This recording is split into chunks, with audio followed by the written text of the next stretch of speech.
Hi friends, இன்னைக்கு வந்து பாத்தீங்கன்னா மலேசியாவில இருந்து ஒரு கேக் ஆர்டர் ஒன்று வந்திருக்கு. ஏன் தம்பி மலேசியாவில இருந்து கேட்டிருக்காங்களே, கப்பல் அனுப்ப போறியா ஃபிளைட்ல அனுப்ப போறியான்னு கேட்காதீங்க.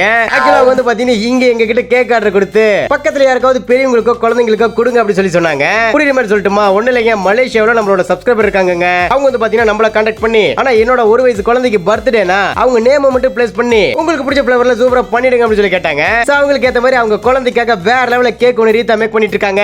அவங்க குழந்தையோட பர்த்டேவை இந்தியாவில எங்க மூலியமா செலிப்ரேட் பண்ணணும்னு நினைச்சாங்க. அவங்களோட ஆசையை நாங்க நிறைவேற்றிட்டு இருக்கோங்க. சரி, நம்ம சப்ஸ்கிரைபர் மலேசியாவில கேட்டு ஆசைப்படுறாங்கல்ல, நம்ம இல்லன்னு சொல்ல முடியாது. அவங்களுக்காக வந்து பாத்தீங்கன்னா அந்த கேக்கை ரெடி பண்ணிட்டு நம்ம வீட்டுக்கு பக்கத்துல இருக்கிற ஊன்றுகோல் முதியோர் இல்லத்துக்கு போயிட்டாங்க. அங்க வந்து பாத்தீங்கன்னா பெரியவங்க முன்னாடி அந்த கேக்கை வெட்டி அந்த குழந்தைக்கு விஷ் பண்ணாங்க எல்லாருமே. ஓகே, நம்ம சப்ஸ்கிரைபர் ஆசைப்பட்டிருக்காங்க, கேட்டிருக்காங்க, நிறைவேற்றியாச்சு. நம்ம சேனலை கடல் கடந்து மலேசியா சிங்கப்பூர் வரைக்கும் பாக்குறாங்க. எனக்கு ரொம்ப சந்தோஷமா இருக்குங்க. ஓகே, குழந்தையோட பேரை சொல்லி விஷ் பண்ணிட்டாங்க. நாங்களுமே அந்த குழந்தைக்கு விஷ் பண்ணிட்டாங்க.